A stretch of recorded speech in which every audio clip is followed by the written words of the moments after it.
Hello everybody, back with your weekly fasting video.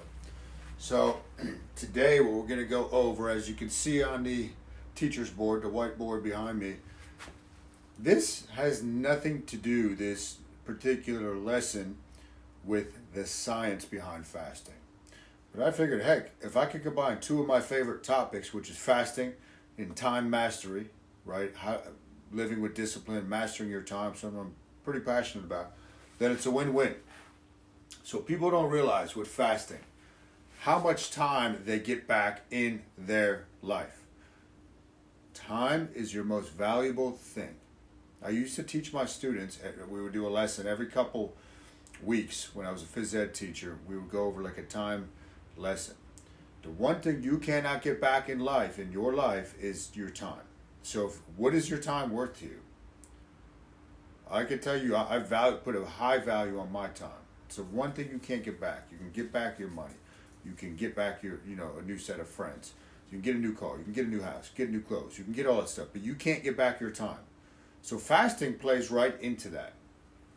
If for no other reason, again, let's assume everything was equal with eating a typical diet, and we know it's not, and fasting, but fasting gave you back a lot more time. Why would you not fast?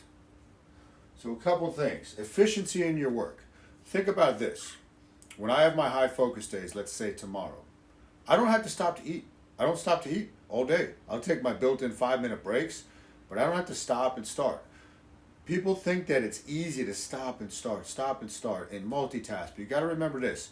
If I told you to run 100 yards straight out, right, 100-yard sprint, and then I said, okay, I want you to do 100 yards, but now I want you to go 10 yards and back 5 times. The second one is much, much more difficult.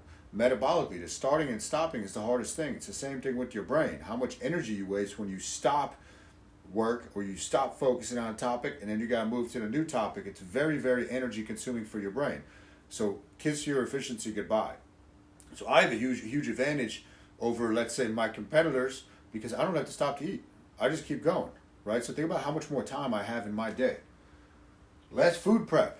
I used to slave in the kitchen. I used to be in the kitchen when I was bodybuilding, even after bodybuilding. I'd be thinking I was the man prepping food on a Sunday, and it would take me 2-3 hours to make all this stuff look nice and not even really look nice. I mean, I would take pictures of it, thinking it was a cool thing to do and show the clients this is how you do it. First of all, it's a big time waste, and I don't need to do that anymore. I just cook my food when I get home. The only thing I pre-cook is my potatoes, but tonight is Mexican night, so I don't have potatoes. But that's the only thing I pre-cook is my potatoes earlier in the day, so when I get home, all I have to do is warm them up. So no food prep, which is pretty awesome. And you're going to save money. You're going to save money. Think about this. I eat about between 6 and 8 meals a week. Now, granted, it's a lot of food, but that's all I eat every week. And you combine it with the Panda approach, which is more, not 100%, but more whole food, plant-based. I don't eat nearly as much animal meat as I used to eat, which is the most expensive thing out there at the store. So you're going to save a lot of money, right? And if you save that money there, what can you do with it elsewhere? How do you create more freedom in your life with that newfound money?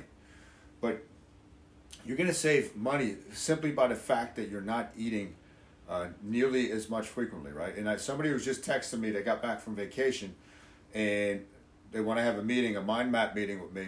He says, Kyle, since I've been back from the vacation, I can't stop eating. As soon as I start eating, I just can't stop.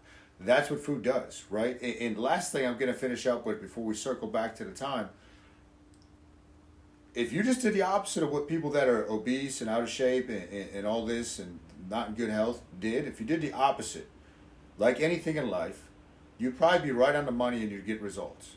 What are they doing? They're eating constantly. Just use your head. That's not what we're supposed to do. Back to this. Let's wrap it up. Efficiency in your work, and there's a lot of cool research that I'm putting in the book with how it enhances creativity, and worldly, godly, religious leaders throughout history, artists, would fast for creativity. So, and efficiency in your work. Less food prep. Saving money.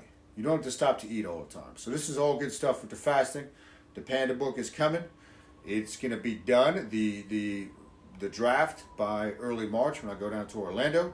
So hopefully I can have them printed up by mid-March, late March.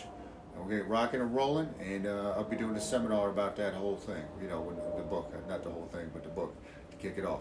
Thanks for tuning in as always. If you want to be in the fitness, the Fasting for Fitness Facebook group, just request it and I'll add you in.